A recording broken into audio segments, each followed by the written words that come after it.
Delhi के President Droupadi Murmu के खोंगचट की मांग होइना कोई की security के checks and थौरांग लौखट अदुगा कोई की हाइरिबा President के खोंगचट असी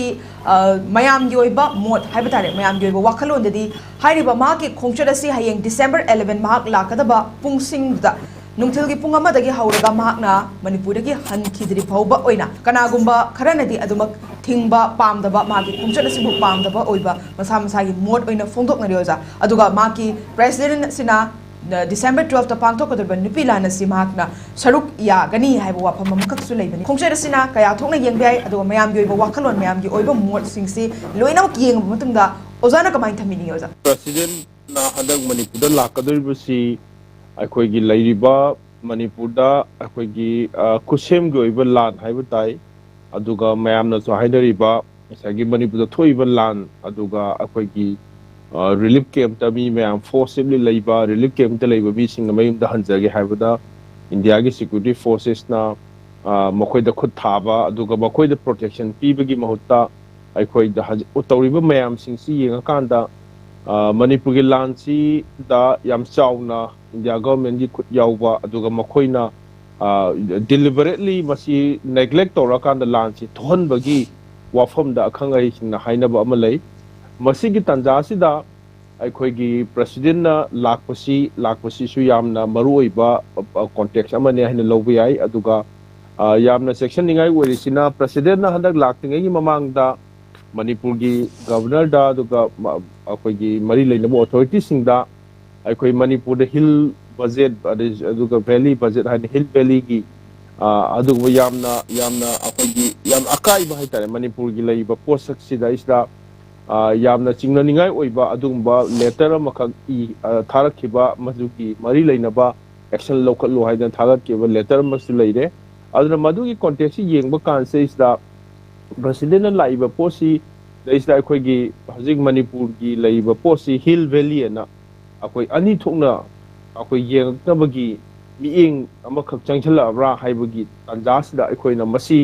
यामना कंप्लीटली मसी अखोई मियामना अपोज तौबा म चंगी हाइना खाली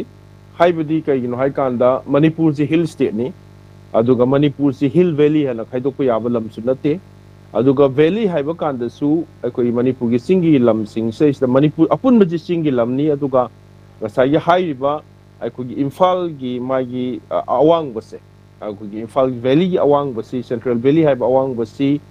अखोगी समुंदरदगी अखोगी सी लेवल सी सौरांगना 900 मुक्तगी मयादा लैबा नेन हाय अदुगा अखोगी इवन चोरचामपुर टाउन सिबोक्ता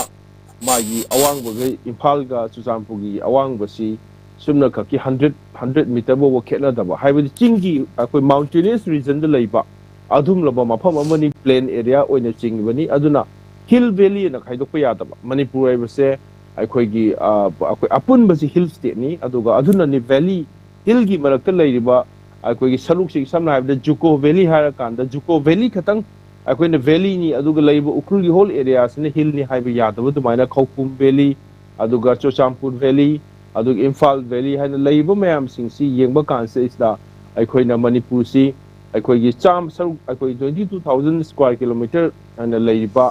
अखोगी मणिपुर की अपुनबगी सक्तम सी मनुंग से इसदा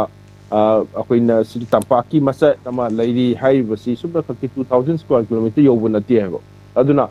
अखोई असिगी मरक्सदेसु नंबोलदा कक्सिंगदा थौबालदा इम्फालदा इवन स्टेट चिंग मयाम अमा लैरिबने इवन चिंग मैरोंग भोक्ता इम्फाल सिटी मनुंगदा लैरि हाइबसे भोक्ता चिंग सिंगसी लैरिबनेबा अदुना नोमाइजिंग चिंग अदुना वैली की सरुक्सी 2,000 स्क्वायर किलोमीटर ने हाइबसी भोक्ता सिगी मनुंग से इसदा चिंगी चिंग नाक्तने लैरिसे अखोगी थांग केंद्र ओइरो मोइरांगीदा ओइरो नंबोलगीदा ओइरो इम्फाल वेस्ट ओइरो इम्फाल ईस्ट ओइरो अदिगी सिगी बारुनी सिंग नोमाइजिंग सिंग हाइसी एक मनाक्ता लैरबनिको अदुना अखोइना मणिपुर की जियोग्राफी मणिपुर की लैबा मागी लैंड की पोसे खंगदबिदा हिल बजेट अदुगा अखोगी प्लेन बजेट है अनी थोना खाइदोक यादबगी अदुंबा यामना चाव प्रॉब्लम अमा लई मसिना अखोइना इनडायरेक्टली मागी सेपरेट एडमिनिस्ट्रेशन की वाफम सी गवर्नमेंट ना मसी यागिरोइन हाइ तारगसु तबना तबना मसी सेपरेट नि हाइनरबगी हिल वैली अनि सी तोंगान बनी हाइनरबगी मागी वखलोन अमदु पॉलिसी सी अदुम चथर इबसी हदकी प्रेसिडेंट ना letter इरको अदुदसु mami tai aduda masi aikoina yam cheksinna masi mahakna laingaisida masi hill valley gi oiba budget se masi akoi yapam thokte haibisima ihan hana thamba machangi. Having said that, adu hai haidrasu aikoina aikoi gi Manipur gi amata ngairaba akoi yamna unique oina leire haiba akoi Manipur gi kaino se akoi gi Manipur gi leiba autonomous district council si masi 6 schedule gi makhada leibisna ti na Assam da du Mizoram da do tongan ba 6 schedule gi makhada leiba mai autonomous district council siga Manipur gi lei siga su khenai aduna Manipur gi adung laba 90% na leiba hill gi area sing masigi sakhotna ba aduga hen administratively convenient oina na bagi damakta ADC haidna autonomous district council leiba se masi empower to bugi ji mathong taba ma lei hena khali adu masi aikoina mai anobo status hana gi leiba status ko du khatang yani haiba nataba aikoi gi leiba ADC gi pose masidi aikoina kanamta disturb tawdre masi separate administration gi sunate community ama khakta empower to bu sunate masidi leiba singi district sing tado leiba district mayam sing asigi district administration da power pira kan da ADC gi leiba pose ista aikoina hena akoi gi economically hena masi da akoi gi resources mayam piba gi tangai khadaba adudi akoina hana dai so haidun lai deliberative coordinating committee da su mamang da when haije ki bada hojik ADC da piri ba paisa se last year bo akoi 2021 phauta haitare ko lega lengai da around 150 crore muktani around 35,000 crores gi manung da aduga government of India na mo central fund da gi around 120 crore mo piraga punna 300 crore mukna masigi process chalai bani aduna ADC sida yamna film sada mong da leiba ai samang na as a journalist oina ukhul da chatna ADC gi office da chairman da wari chana da report mayama phong hiba leire aduna ADC gi post isda akoi gi ADC da kari ba mi si tham da lupa lising mapan khang phangba madu su tha ko dingi phangdaba sahi ma punsala kan da hojiki matam da lising mapan sina primary oza man hen da tolop hen bagi post lei aduna ADC gi post isda aikoi na substantial amount for example aikoi delimited coordinating committee na akoi na proposal pija bada at least yam da bada 2000 crore gumba masigi posi Manipur government gi site ki kai thokpa aduga central government gi su another 2000 crore ma tawraga around 4000 5000 crore na ADC gi posi da ahong ba ma lakpa taraga di aikoi na singi leiba posi da su ADC gi manung da ADC school ADC gi tongan ba department ma'am su leiri ko aduna masi akoi distribution of resources aduga decentralization of power adugi pote yega kanda akoi gi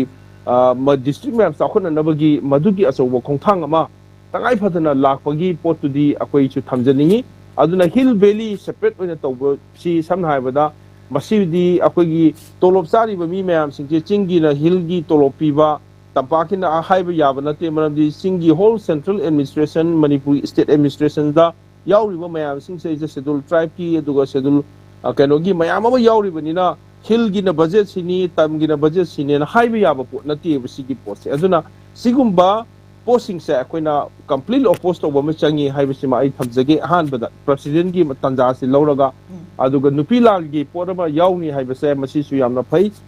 masamang na actually masamang na Manipur gi Nupi singna British ki colonial forces ki mayokta aikoi gi 1905 amadi 1939 da taukiba ihau sing aduna adum laba British pauta akoina thenglagi babgi magi wari sing adwa masamang na Imphal da Manipur da laaga madugi sense ama lehoraga di amna phai hojiksu Nupi lan haibe wani Manipur gi Nupi singna Manipur kannana ba aidi bal sakana Manipur si maset hana thugaina na bo honarabra kukila lobo mayam yokhalaga makoida tolopiraga sugi namada makoina open oina khaidoga makoi Manipur si maset tanaba thugaina bo honare haibagi wafam mayam ama expert singna hainari baduni aduna ngasagi aikoina mahak masamangna laingaida Manipur gi ima singna Nupi singi na Manipur kaina bo honar ko matamda Manipur gi khwaidagi front tholakadoi se akoigi Manipur gi Nupi singni haibase masi masamang da witness to bagi khudong saba amasi pire haida lawi aduga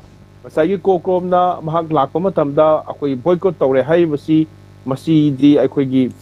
lairiba masi handang na ahanba sunate aduga hanadagi sigi lairiba India gi lona ben tawkraba UAP gi makhada aduga terrorist ki ba ek ki makhada ben tawkraba lupsing asina pulla kanda India gi prime minister lakpa home minister India gi president lakpa matamda makoina ngasagi laiba Indo Manipur conflict ni haiba makoi gi oiba miyengda aduga mai koi wa kolonda India ga Manipur lainariba marisi gi tasingna armed conflict si gi political resolution ama changi conflict ama lairi aduna India gi head mayam sing si lakpa matamda makoina masi ben tawguni haibasi adum continuous tawduna lai adu masi aina khanjaba dadi makoi gi government gi oina lokot bam thokpa bagi law enforcing agency da tawon tawba thabak sing adu soida tawrokani aina thajai